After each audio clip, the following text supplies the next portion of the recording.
నమస్తే, welcome to Ayushman భవ. మీరు ఇన్ఫెర్టిలిటీ సమస్యతో బాధపడుతున్నారా? ప్రైమరీ సెకండరీ ఇన్ఫెర్టిలిటీ అంటే ఏంటి? స్త్రీ పురుషులలో సంతానలేమికి ప్రధాన కారణాలేంటి? ఇన్ఫెర్టిలిటీకి హోమియోలో చికిత్సా విధానాలపై మాట్లాడేందుకు మనతో పాటు స్టూడియోలో ఉన్నారు doctor Kiran's homeo life doctor Yashasri. వారిని అడిగి సలహాలు సూచనలు తెలుసుకుందాం. నమస్తే డాక్టర్. ఈ ఇన్ఫెర్టిలిటీ అనేది ఈ మధ్యకాలంలో కానీ అంటే చాలా కామన్ అయిపోయిందనమాట. సో ఇన్ఫెర్టిలిటీ అంటే ఏంటి, రీజన్స్ ఏంటి వీటికి? సో ఇన్ఫర్టిలిటీ అంటే మెయిన్గా పిల్లలు పుట్టకపోవడము ఫర్ 1 year పెళ్ళైన తర్వాత వాళ్ళు ఎటువంటి ప్రొటెక్షన్ కానీ కాంట్రసెప్టివ్ మెథడ్స్ అనేవి యూస్ చేయకుండా కంటిన్యూస్గా కలిసి ఉండడము ఫర్ 1 year కంటే ఎక్కువ దాటిపోతే అయినా కూడా పిల్లలు పుట్టకపోతే దాన్ని మనం ఇన్ఫర్టిలిటీ కింద తీసుకోవచ్చు అండి. సో ఇన్ఫర్టిలిటీ మీరు అన్నట్టు చాలా కామన్ అయిపోయింది డ్యూ టు వేరియస్ రీజన్స్ చెప్పుకోవచ్చు మనము. సో మెయిన్ టైప్స్ కింద చూసుకుంటే మనకి primary infertility and secondary infertility అని 2 types ఉంటాయన్నమాట. సో ప్రైమరీ అంటే ఒక్కసారి కూడా కన్సీవ్ అవ్వకపోతే దాన్ని మనం ప్రైమరీ ఇన్ఫర్టిలిటీ కింద చెప్పుకోవచ్చు. అదే సెకండరీ అంటే చాలామందికి 1 or 2 అంటే first pregnancy or second pregnancy వచ్చిన తర్వాత నెక్స్ట్ టైం ప్రెగ్నెన్సీకి కష్టమవుతూ ఉంటుంది, కన్సీవ్ అవ్వడం కష్టమవుతూ ఉంటుంది.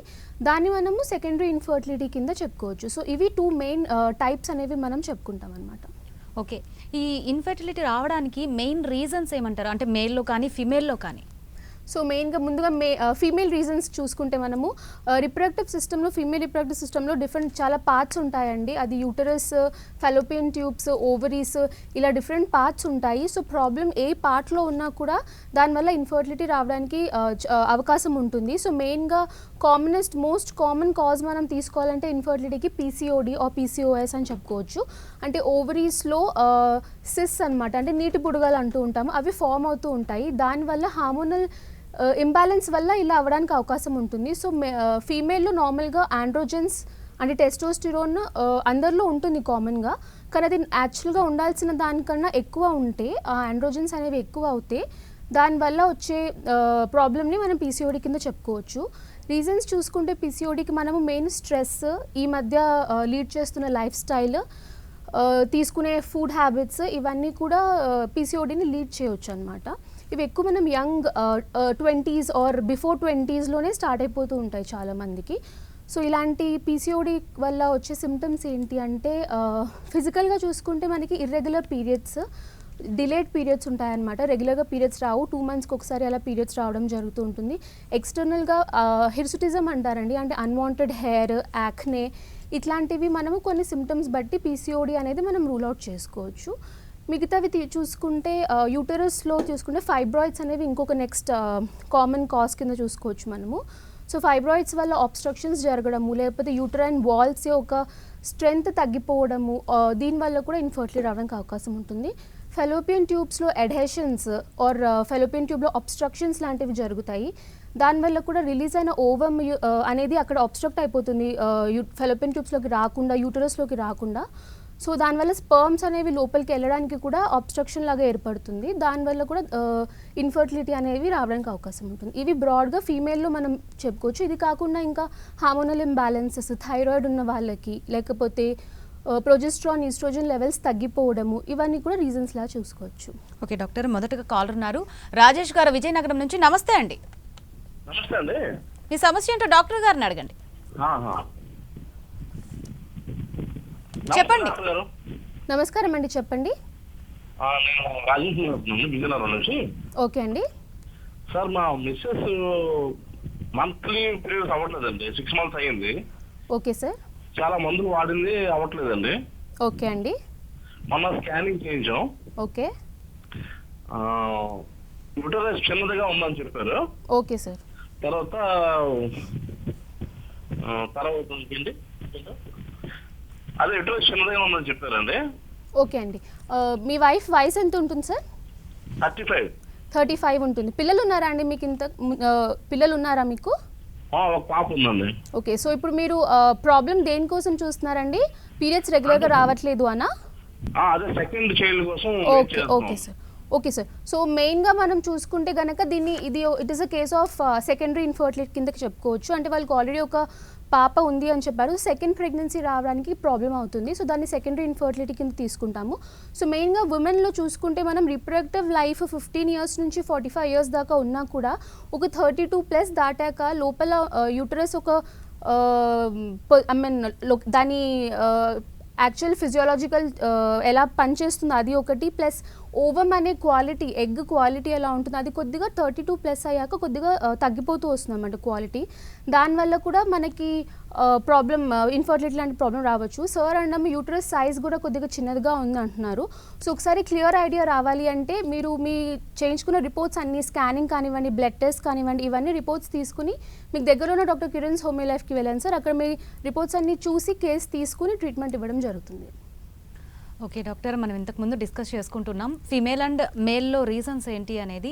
సో ఫిమేల్ చెప్పారు, మేల్లో ఇన్ఫర్టిలిటీకి రీజన్స్ ఏంటంటారు? సో మెయిన్గా మేల్లో చూసుకుంటే మనం అది వేరియస్ కేటగిరీస్ కింద డివైడ్ చేసుకోవచ్చు అండి. సైకలాజికల్ కేటగిరీ కింద కూడా తీసుకోవచ్చు, ఆర్ ప్యాథలాజికల్ చేంజెస్ లాగా కూడా చెప్పుకోవచ్చు. సో సైకలాజికల్గా స్ట్రెస్ ఎక్కువ ఉండడం వల్ల, దీనివల్ల కూడా వాళ్ళకి ఇన్ఫర్టిలిటీకి ఛాన్సెస్ ఉంటాయి. అండ్ ప్యాథలాజికల్గా చూసుకుంటే ఎజోస్పర్మియా ఆర్ ఆలిగోస్పర్మియా అంటాము. అంటే నార్మల్గా మేల్లో 50 to 120 మిలియన్ స్పర్మ్స్ అనేవి నార్మల్గా ప్రొడ్యూస్ అవుతూ ఉంటాయి. అవి తగ్గిపోవడంని మనం ఆ టర్మినాలజీ ఎజోస్పర్మియా అంటుంటాం ఆ కండిషన్ని. అసలు స్పర్మ్స్ అనేవి ప్రొడ్యూస్ అవ్వకపోతే మొత్తానికి దాన్ని ఎజోస్పర్మియా అంటాం అనమాట. సో ఇలా ఆర్ కొన్నిసార్లు మోటిలిటీ, స్పర్మ్ యొక్క మోటిలిటీ అంటే అది దాని మూవ్మెంట్ అనేది రెడ్యూస్ అయిపోయి ఉంటుంది. హెల్దీ స్పర్మ్స్ అనేవి చాలా తక్కువగా ప్రొడ్యూస్ అవ్వడము, ఇవన్నీ కూడా కొన్ని కాజెస్ చెప్పుకోవచ్చు. అలా కాకుండా వెరికోసీల్ అంటాము, అంటే టెస్టిస్లో ఉండే ఒక వెయిన్స్ ఏవైతే ఉంటాయో అవి ఉబ్బిపోయి ఉండడం, డైలేట్ అయిపోయి ఉండడం వల్ల కూడా దానివల్ల కూడా ఇన్ఫర్టిలిటీ రావచ్చు. ఇంకా అలా కాకుండా మనకి ఎపిడైడిమల్ సిస్ట్ అంటాము, అక్కడ సిస్ట్ లాంటివి ఫామ్ అవ్వడం వల్ల కూడా స్పర్మ్స్ అనేవి సరిగ్గా ప్రొడ్యూస్ అవ్వకుండా ఇన్ఫర్టిలిటీకి దారి తీసుకుంటుంది. మరొక కాలర్ ఉన్నారు డాక్టర్. విజయ్ కుమార్ గారు నందిగ్రామ్ నుంచి. నమస్తే అండి విజయ్ కుమార్ గారు. ఓకే, కాల్ కట్ అయినట్టుంది. ఇప్పుడు ఇన్ఫర్టిలిటీ ప్రాబ్లంతో మీ దగ్గరకు వచ్చినప్పుడు ట్రీట్మెంట్ ఏ విధంగా ఉంటుంది? So first of all infertility కారణం ఇందాక చెప్పుకున్నట్టు చాలా రీజన్స్తో మన పేషెంట్స్ బాధపడుతూ ఉంటారు. అండ్ చాలామంది యంగ్ కపుల్స్ మన దగ్గరకు వస్తూ ఉంటారండి. చాలామంది ఇందాక చెప్పినట్టు ఫీమేల్లో అయితే PCOD one of the major leading cause కింద మనం చెప్పుకోవచ్చు. ప్లస్ సైకలాజికల్ స్ట్రెస్ కూడా, ఈ మధ్య ఉండే life style, stress, food habits ఇవన్నీ కూడా ఇన్ఫర్టిలిటీకి దారి తీసుకుంటాయి. సో ట్రీట్మెంట్ వచ్చేసి ఫస్ట్ ఆఫ్ ఆల్ మనకు కావాల్సిన ట్రీట్మెంట్ టెస్ట్ అన్నీ కూడా మనం చేయించుకోవాల్సి ఉంటుంది. అది హార్మోనల్ టెస్ట్ అవ్వనియండి, స్కానింగ్ అవ్వనియండి, లేకపోతే హిస్టోసాల్పింజోగ్రఫీ అని అంటుంది, అంటే ఫెలోపియన్ ట్యూబ్స్లో ఎటువంటి ప్రాబ్లమ్స్ ఏమైనా ఉన్నాయేమో అని చెప్పి చూడడం అనేది జరుగుతుందన్నమాట. ఇవన్నీ కూడా టెస్ట్ చేయించుకుని మన దగ్గర వచ్చిన కేసు పేషెంట్ యొక్క మెంటల్ కండిషన్ ఎలా ఉంది, తన సైకలాజికల్గా ఎలాంటి స్ట్రెస్కి గురవుతున్నారు, వాళ్ళ లైఫ్ స్టైల్ ఏ విధంగా ఉంది, వాళ్ళ ఫుడ్ హ్యాబిట్స్ ఏ విధంగా ఉన్నాయి, అవన్నీ కూడా డీటెయిల్గా కేస్ హిస్టరీ అనేది తీసుకోవడం జరుగుతుంది. తీసుకుని ఆ తర్వాత వాళ్ళకి ఒక ప్రాబ్లమ్ని ఏ విధంగా కరెక్ట్ చేసుకోవచ్చు, రీజన్ దేనివల్ల వచ్చింది, అవన్నీ కూడా డీటెయిల్గా రూల్ అవుట్ చేసి వాళ్ళ శరీరతత్వం ఎలాంటిది అనేది తెలుసుకుని దాన్ని బట్టి ట్రీట్మెంట్ ఇవ్వడం జరుగుతుంది అన్నమాట. సో ఇప్పుడున్న ప్రాబ్లం ఇప్పటికి రిలీఫ్తో పాటు మీకు ఫ్యూచర్లో కూడా ఎటువంటి కాంప్లికేషన్స్ లాంటివి రాకుండా సేఫ్గా న్యాచురల్ మెథడ్లో ఎగ్ అనేది ఆటోమేటిక్గా ఓవరీ నుంచి రిలీజ్ అవ్వడానికి ట్రీట్మెంట్ ఇస్తామన్నమాట. ఓకే, అలాగే డాక్టర్ మీ దగ్గర ట్రీట్మెంట్ వచ్చిన తర్వాత వాళ్ళకి ఎంత సమయం పడుతుంది రిజల్ట్ రావడానికి? సో మేజర్గా అది డ్యూరేషన్ అనేది depends upon the severity of the case అనమాట. మన దగ్గర వాళ్ళు ఎంతకాలం నుంచి ఇన్ఫర్టిలిటీతో బాధపడుతున్నారు, ఎలాంటి ప్రాబ్లంతో వాళ్ళకి ఇన్ఫర్టిలిటీ రీజన్ దేనివల్ల వచ్చింది అనేది రూల్ అవుట్ చేసుకోవడం జరుగుతుంది. యావరేజ్గా అయితే 6 months పట్టొచ్చు, 8 months పట్టొచ్చు అండి ఇన్ అన్ యావరేజ్ ట్రీట్మెంట్ కోసము. But depending upon the case, చాలా కేసెస్లో వితిన్ 3-4 months ఆర్ వితిన్ 6 monthsలో కూడా రిజల్ట్స్ రావడానికి ఛాన్సెస్ ఉంటాయి. అలాగే కొంతమంది ఐవీఎఫ్ కూడా చేసుకుంటూ ఉంటారు. సో అలాంటి కేసెస్లో ఏమవుతుందంటే తర్వాత అబార్ట్ అయ్యే ఛాన్సెస్ కూడా ఎక్కువగా ఉంటాయి. సో ఇలా కాకుండా ఆల్టర్నేటివ్ ట్రీట్మెంట్ ఏమైనా ఉందా మీ దగ్గర? సో ఐవీఎఫ్ చాలామందికి మీరు చెప్పినట్టు ఇన్విట్రో ఫర్టిలైజేషన్ అంటాము, ఆర్ టెస్ట్ ట్యూబ్ బేబీస్ కూడా చాలామందికి ఆర్టిఫిషియల్గా ఓవమ్ అండ్ స్పర్మ్ని బయట టెస్ట్ ట్యూబ్లో ఫర్టిలైజ్ చేసి అది జైగోట్ లాగా ఫామ్ అయ్యాక అప్పుడు దాన్ని యూట్రస్లో ఇంప్లాంటేషన్ అనేవి చేస్తూ ఉంటారనమాట. అలా చేసినా కూడా కొంతమందికి within few weeks or within a month అది అబార్ట్ అయిపోవటం జరుగుతుంది. దానికి మెయిన్ రీజన్ వచ్చేసి ఫీమేల్ బాడీలో హార్మోన్స్ అనేవి సరిగ్గా లేకపోవడం వల్ల, హార్మోనల్ ఇంబ్యాలెన్స్ ఉండడం వల్ల, లేకపోతే వాళ్ళ యూట్రైన్ ఇన్కాంపిటెన్స్, అంటే ఆ యూట్రైన్ వాల్ దేంట్లో అయితే ఎండోమెట్రియం దేనికైతే జైగోట్ వెళ్ళి ఇంప్లాంట్ అవుతుందో, అతుక్కుంటుందో, ఆ వాల్ వీక్గా ఉండడం వల్ల, దానికి ప్రాపర్ న్యూట్రిషన్ లేకపోవడం వల్ల, అది మదర్ ఒక ఎనిమిక్ కండిషన్స్ బట్టి డిపెండ్ అవ్వచ్చు, వాళ్ళు తీసుకున్న ఫుడ్ హ్యాబిట్స్ బట్టి డిపెండ్ అవ్వచ్చు, వాళ్ళకున్న సైకలాజికల్ స్ట్రెస్ బట్టి డిపెండ్ అవ్వచ్చు. సో ఇవన్నీ కారణాల వల్ల ఐవీఎఫ్ తీసుకున్నా కూడా చాలామందికి అబార్షన్ అనేది అయిపోతూ ఉంటుంది. సో మనం మెయిన్గా చేయాల్సింది ఏంటి అంటే ఇలాంటి పేషెంట్స్ మన దగ్గరకు వచ్చినప్పుడు వాళ్ళ బాడీలో ఉన్న ఆ వీక్నెస్ని, వాళ్ళకు లేని ఆ ఇమ్యూనిటీని బిల్డ్ చేయాలి. సో దట్ న్యాచురల్ వేలో వాళ్ళ బాడీ ప్రెగ్నెన్సీ సిచ్యువేషన్కి రెడీ అయ్యేలాగా మనం చూసుకోవాలన్నమాట. సో ఇలాంటి ట్రీట్మెంట్ ఇవ్వడం జరుగుతుంది. ఎవరైతే ఐవీఎఫ్ తీసుకుని అవి నిలబడక అబార్ట్ అయిపోయి మన దగ్గరికి వచ్చిన వాళ్ళకి ఈ విధంగా ట్రీట్మెంట్ అనేది ఇస్తామన్నమాట. ఓకే, కాల్ ఉన్నారు డాక్టర్. హైదరాబాద్ నుంచి రాజు గారు, నమస్తే అండి. రాజు గారు, ఓకే కాల్ కట్ అయినట్టుంది కాదు డాక్టర్. ఓకే, ఒకసారి ట్రీట్మెంట్ తీసుకున్నాక కంప్లీట్గా ఇది క్యూర్ అవుతుందా? అంటే సెకండరీ కూడా వచ్చే ఛాన్సెస్ ఉన్నాయి అంటారు. సో ఫస్టే వీళ్ళకి ప్రాబ్లం వచ్చిన తర్వాత నెక్స్ట్ సెకండ్ బేబీకి కూడా ఇలాంటి ప్రాబ్లం రాకుండా ఏదైనా క్యూర్ ఉంటుందా? డెఫినెట్గా ఉంటుందండి. మనం ఇందాక చెప్పినట్టే బాడీని మనము న్యాచురల్ వేలో ప్రెగ్నెన్సీ అనేది ఒక ప్రాసెస్, అదొక ఫిజియోలాజికల్ ప్రాసెస్ అనమాట. న్యాచురల్గా జరిగే విధానంలో వచ్చే అడ్డంకుల వల్ల వీళ్ళకి ఇన్ఫర్టిలిటీ అనే ప్రాబ్లం వస్తుంది. సో మనము ఆ బాడీని ఫిజియోలాజికల్గా అంటే న్యాచురల్ వేలోనే కన్సీవ్ అవ్వడానికి రెడీ చేస్తాము. సో దానివల్ల ఏవేవైతే ఆబ్స్ట్రక్షన్స్ వాళ్ళకు ఉన్నాయో, అది యూటరస్లో ఉన్నా కూడా, ఫాలోపియన్ ట్యూబ్స్లో ఉన్నా కూడా, లేదా ఓవరీస్లో ఉన్నా కూడా, లేకపోతే మేల్ దగ్గరకు వచ్చేస్తే వాళ్ళకి ఉన్న ఆ స్పర్మ్ డెఫిషియన్సీ, లేకపోతే మోటిలిటీ తక్కువ ఉండడము, ఇలాంటివన్నిటికీ మనం ట్రీట్మెంట్ ఇస్తాం. కాబట్టి అది టెంపరీగానే కాకుండా వాళ్ళకి లాంగ్ రన్లో కూడా, ఫ్యూచర్లో కూడా సెకండ్ ప్రెగ్నెన్సీకి ట్రై చేస్తున్నప్పుడు కూడా వాళ్ళకి ఎటువంటి కాంప్లికేషన్స్ లేకుండా ఈజీ అండ్ న్యాచురల్ వేలో కన్సీవ్ అవ్వడానికి ఛాన్సెస్ ఉంటాయి అన్నమాట. ఓకే డాక్టర్, కాలర్ ఉన్నారు మంచిర్యాల నుంచి జానీ గారు, నమస్తే అండి. నమస్తే మేడం. మీ సమస్య ఏంటో డాక్టర్ గారితో చెప్పండి. Madam madam good afternoon madam. నమస్తే అండి, చెప్పండి సార్. మేడం యాక్చువల్గా we are married for 8 years. Okay, we have 7-year-old child. Okay అండి. అయితే ఆఫ్టర్ దట్ 5 years తర్వాత మళ్ళీ ఒకసారి కన్సీవ్ అయింది నా వైఫ్. ఓకే అండి. సో అప్పుడు అబార్షన్ అయిందండి, కార్డియాక్ అది ఫామ్ అవ్వలేదని అబార్షన్ అయింది. Okay sir. ఆఫ్టర్ దట్ మళ్ళీ ఒక 1 year గ్యాప్ తర్వాత మళ్ళీ కూడా సేమ్ అదే విధంగా అబార్షన్ అయిందండి.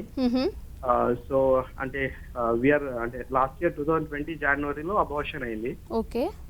సో అంటే మేము మళ్ళీ ప్లాన్ చేసుకోవచ్చా అండి? అంటే my wife is 35 years old, మాకు 35 years old. 35 అండి ఏజ్?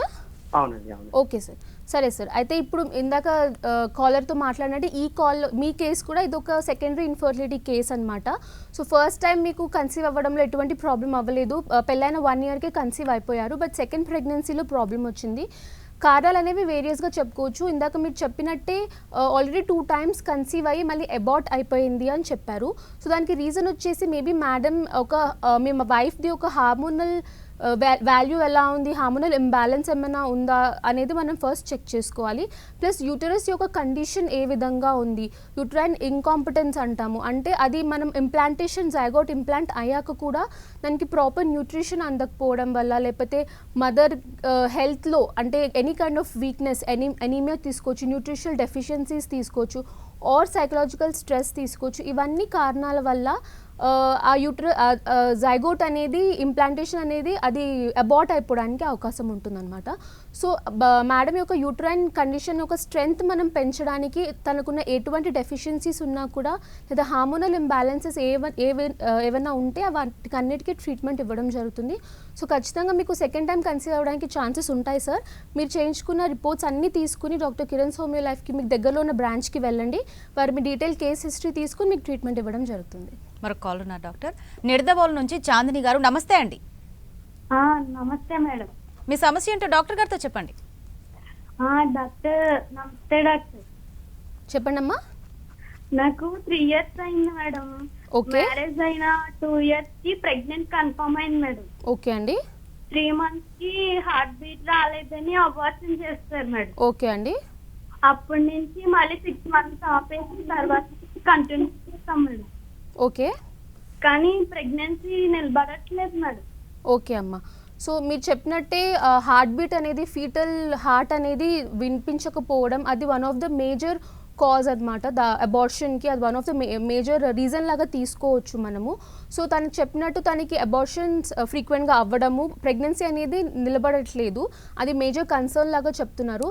సో మీ ఏజ్, పేషెంట్ యొక్క ఏజ్ ఎంత ఉంది అనేది కూడా ఇంపార్టెంట్. 20s వరకు పర్లేదు. As I told you 30s దాటాక కొద్దిగా యూటరస్లో ఉన్న చేంజెస్ వల్ల, హార్మోనల్ చేంజెస్ వల్ల వీక్నెస్ అనేది ఏర్పడుతుంది. అది మనకి బయటకి కనిపించకపోయినా లోపల చేంజెస్ అనేవి బై ఏజ్ వస్తూ ఉంటాయి అన్నమాట.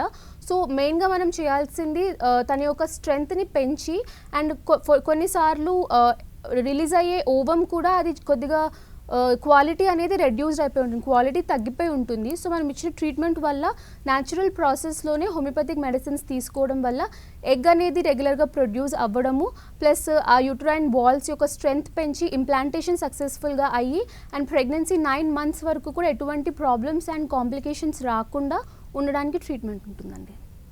ఓకే డాక్టర్, ఇప్పుడు మీ దగ్గరకు ఒక పేషెంట్ వచ్చినప్పుడు ఇన్ఫెర్టిలిటీ ప్రాబ్లంతో ఎలా డయాగ్నోస్ చేస్తారు, వాళ్ళకి ఏ ప్రాబ్లం ఉంది అనేది?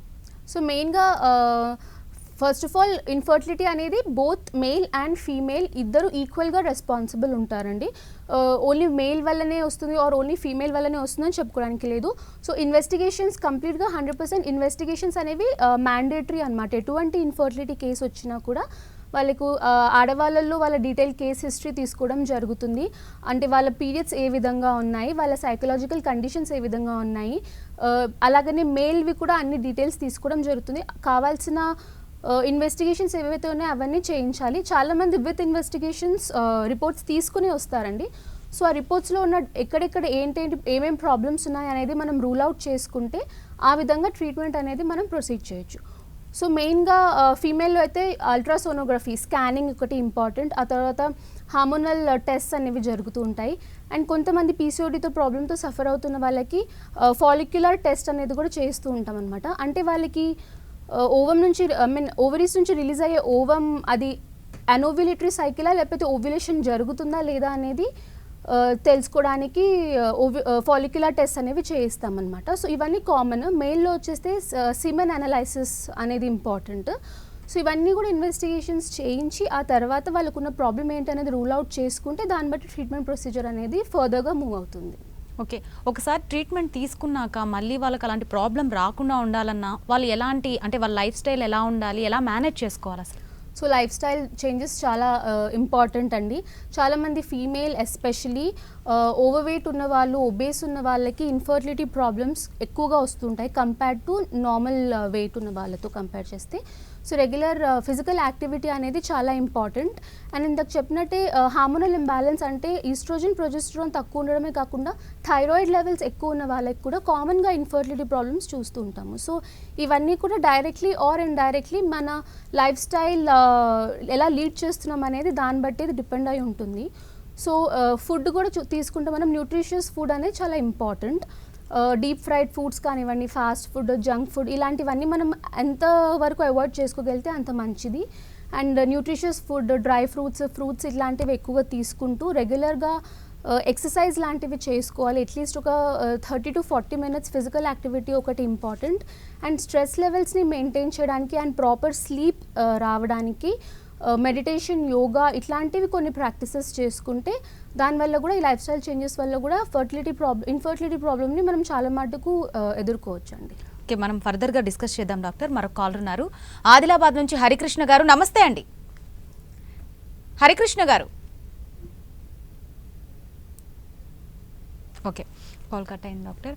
సో ఈ ప్రాబ్లమ్స్ అనేది మనకు ఓవరాల్గా రాకుండా ఉండాలంటే ప్రైమరీగా మనం ఎటువంటి ప్రికాషన్స్ అనేవి ఫాలో అవ్వాలి? సో మెయిన్గా చాలామందికి ఇన్ఫర్టిలిటీ ప్రాబ్లం ఉంది అనేది వాళ్ళు ప్రెగ్నెన్సీకి ట్రై చేసేంత వరకు కూడా తెలీదు. అంటే బేసిక్లీ ఎటువంటి సిమ్టమ్స్ ఉండవు. మెయిన్గా ఫీమేల్లో అట్లీస్ట్ మెన్స్ట్రువల్ ఇర్రెగ్యులారిటీస్ లాంటివి మనం చూస్తూ ఉంటాము. కానీ మెయిల్లో అయితే ఎక్కువ మట్టికి సిమ్టమ్స్ కూడా మనకి తెలియదు అనమాట. So all we have to do is కొద్దిగా ప్రికాషనరీగా, అంటే ముందు జాగ్రత్తగా మనకున్న హెల్త్ కండిషన్ ఎలా ఉంది, మనం ఏ వెయిట్ రేంజ్లో ఉన్నాము, మన న్యూట్రిషియస్ ఫుడ్ ఇంటేక్ ఎలా ఉంది, ఇవన్నీ మనము టైం టు టైం చెక్ చేసుకుంటూ ఉండాలి. అండ్ ప్రెగ్నెన్సీకి ట్రై చేస్తున్న వాళ్ళు డెఫినెట్గా ఓవ్యులేషన్ టైం అనేది ఉంటుందన్నమాట. అంటే పీరియడ్స్ అయిపోయిన 12 days నుంచి 18 days మిడ్ సైకిల్ ఏదైతే ఉంటుందో ఆ టైంలో జనరల్గా ఫీమేల్కి ఎగ్ అనేది రిలీజ్ అవుతూ ఉంటుంది. సో ఈ టైంలో మిడ్ సైకిల్లో ఎక్కువగా వైఫ్ అండ్ హస్బెండ్ కలుస్తూ ఉంటే దానివల్ల కూడా ప్రెగ్నెన్సీ అనేది తొందరగా రావడానికి అవకాశం ఉంటుందన్నమాట. ఓకే, మీరు ఇప్పుడు టైప్స్ చెప్పారు కదా doctor, primary and secondary. So ప్రైమరీలో మనం ఎటువంటి అంటే ప్రైమరీ ఉన్నప్పుడు కొన్ని జాగ్రత్తలు తీసుకున్నా కూడా మళ్ళీ వాళ్ళకి వచ్చే ఛాన్సెస్ ఉన్నాయా సెకండ్? ఓకే, అంటే some kind of pathological problems వల్ల ఎవరైతే ప్రైమరీ ఇన్ఫర్టిలిటీ నుంచి సమస్య నుంచి బాధపడుతూ ఉంటారో వాళ్ళని మనం ఒకవేళ ప్రైమరీ ఇన్ఫర్టిలిటీలోనే ట్రీట్మెంట్ అనేది ఇవ్వడం జరిగితే అలాంటి కేసెస్లో చాలా మటుకు సెకండరీ ఇన్ఫర్టిలిటీ రాకుండా ఉండడానికి అవకాశం ఉంటుంది. అంటే ఒక్కసారి మనం ట్రీట్మెంట్ ఇచ్చేస్తే నెక్స్ట్ టైం కూడా సెకండ్ ప్రెగ్నెన్సీకి కూడా కన్సీవ్ అవ్వడానికి ఎటువంటి ప్రాబ్లం ఉండదండి. వన్ టైం ట్రీట్మెంట్ ఇచ్చేస్తే it will be sufficient. Okay, ఇప్పుడు స్ట్రెస్ చెప్పారు, అలాగే ఫుడ్ హ్యాబిట్స్.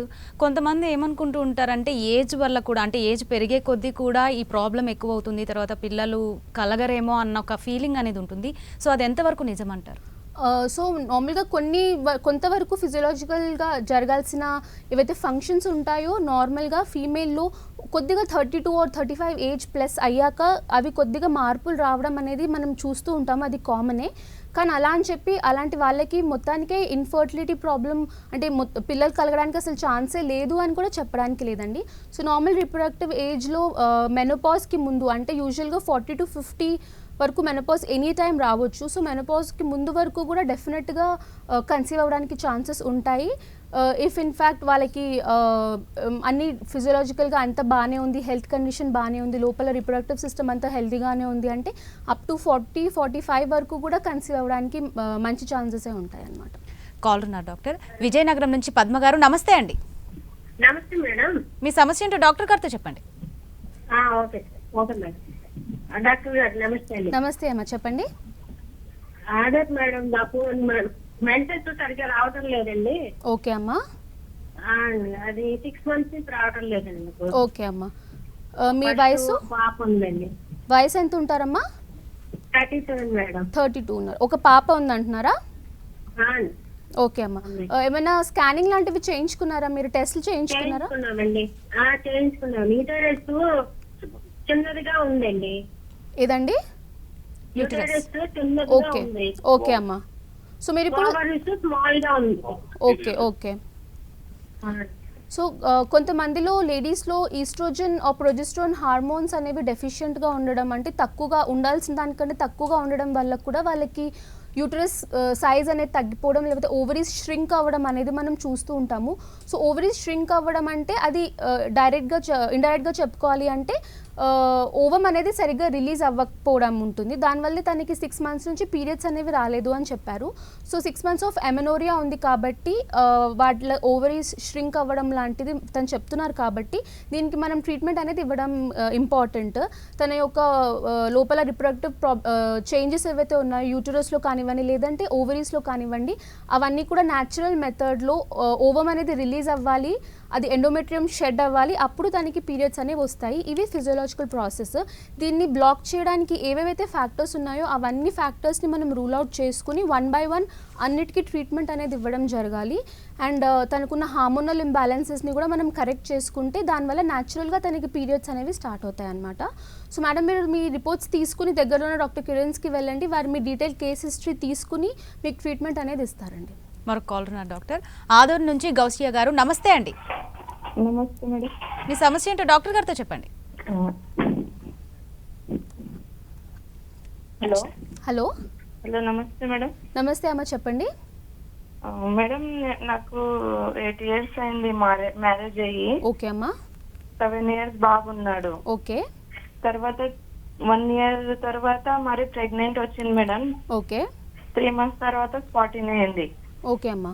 అప్పటి నుంచి చూపించుకున్నాను మేడం, 1 సంవత్సరం చూపించుకున్నాను. ఓకే. కానీ పిల్లలు కావటం లేదు మేడం.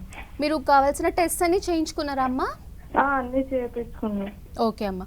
సో మీ వయసు ఎంత ఉంటుంది? 28 ఉంటుంది మేడం. 28 ఉంటుంది. ఓకే ఓకే అమ్మా.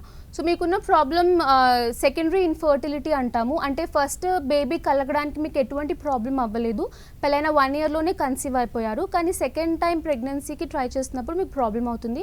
అండ్ కన్సీవ్ అయ్యాక 3 monthsలో మళ్ళీ స్పాటింగ్ అయ్యింది అని కూడా చెప్పారు, అబార్ట్ అయిపోయింది. సో దానికి రీజన్స్ అనేవి చాలా ఉంటాయి.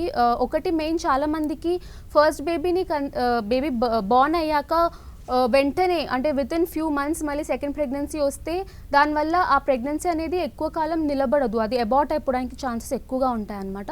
సో దాని అండర్లైన్ కాజ్ ఏమేమైతే ఉన్నాయో, అది యూటరస్లో ఉన్న ప్రాబ్లం వల్ల అబార్షన్ అయిందా, లేకపోతే తనకి ఉన్న హార్మోనల్ ప్రాబ్లమ్స్ వల్ల అబార్షన్ అయిందా, లేకపోతే హస్బెండ్కి సంబంధించి ఏమైనా వాళ్ళ సర్కి సంబంధించి ఏమైనా స్పర్మ్ కౌంట్స్లో ఏమైనా డెఫిషియన్సీస్ లాంటివి ఏమైనా ఉన్నాయా అనేది చూసుకోవడానికి లేటెస్ట్గా ఇప్పుడు మీకు మళ్ళీ ఒకసారి ఇన్వెస్టిగేషన్స్ అన్నీ ఒకసారి చేయించుకోవాల్సి ఉంటుంది. ఆ ఇన్వెస్టిగేషన్స్ అన్నీ చేయించుకుని మీరు దగ్గరలో ఉన్న డాక్టర్ కిరణ్స్కి వెళ్తే అక్కడ వాళ్ళు మీ కేసు ఎవాల్యుయేషన్ చేసి ప్రాబ్లం ఏ పార్ట్లో ఉంది అనేది చూసుకుని ఆ పార్ట్కి ట్రీట్మెంట్ అనేది స్టార్ట్ చేస్తారు. ఆ విధంగా ట్రీట్మెంట్ తీసుకుంటే మీరు ఖచ్చితంగా కన్సీవ్ అవ్వడానికి ఛాన్సెస్ ఉంటుంది. ఏజ్ కూడా 28 అనే చెప్పారు. సో తక్కువ ఏజే ఉంది కాబట్టి కన్సీవ్ డెఫినెట్గా అవ్వచ్చు అనమాట. ఓకే డాక్టర్, ఇన్ఫర్టిలిటీ సమస్యలు తీసుకోవాల్సిన జాగ్రత్తల గురించి చాలా చక్కగా వివరించారు. Thank you so much. Thank you.